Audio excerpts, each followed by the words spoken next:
नमस्कार। श्रम समाचार में आपका स्वागत है। आज का जो विचार का विषय है वो है राम राज्य की नीति।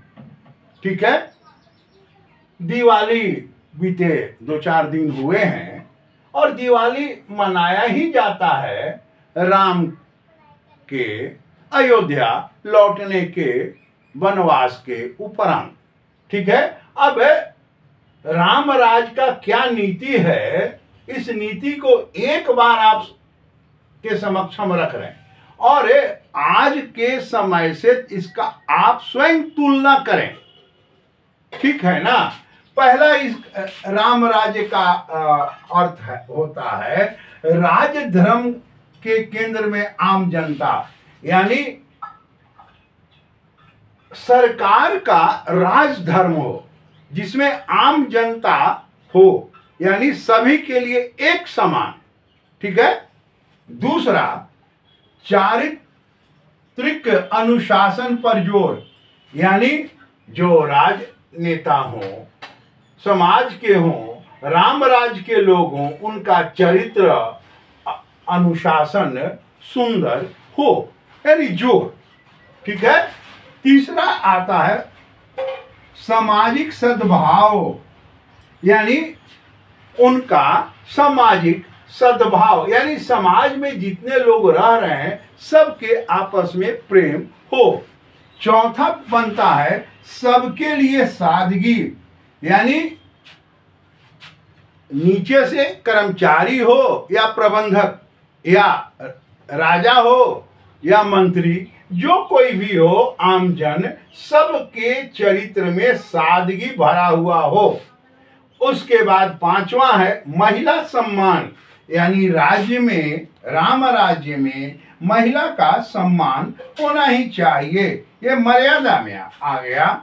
उसके बाद देखिए छठा है न्याय का मार्ग सर्वोपरि, यानी सभी के लिए न्याय, कोई उसमें अनुचित कार्य न हो। उसके बाद सातवां है शासन के लिए संकल्प जरूरी, जो शासन में है शासक, उनके लिए संकल्प जरूरी है, उनका दृढ़ निश्चय होना चाहिए, जो भी हो, जो हमने वचन दिया है ये कार्य करेंगे। जैसे राम राज में ये वचन है, रघुकुल रीति सदा चली आई, प्राण जाए पर वचन न जाए, ये संकल्प ही ये चौपाई का है। उसके बाद आठवां में आ जाइए नीति सिद्धांत पर अडिग होना, यानी जो आपका संगठन का नीति सिद्धांत है, यानी राम राज्य का, उस पर आप अटल रहिए। एक बार जो कहे फाइनल, बीच में दिस दैट नहीं।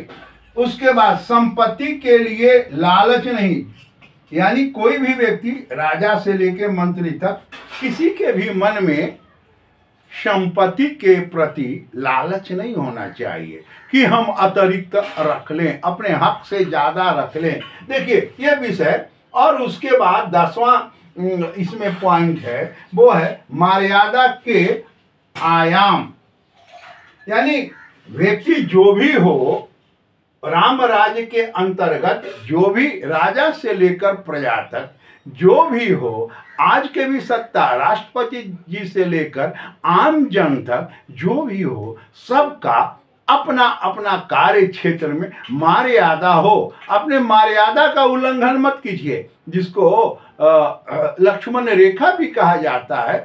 आपकी जो सीमा है उस सीमा में रहिए। तो आपके समक्ष ये राम राज का नीति का वर्णन नहीं किया, सिर्फ पॉइंट रखा कि राम राज के ये कम से कम 10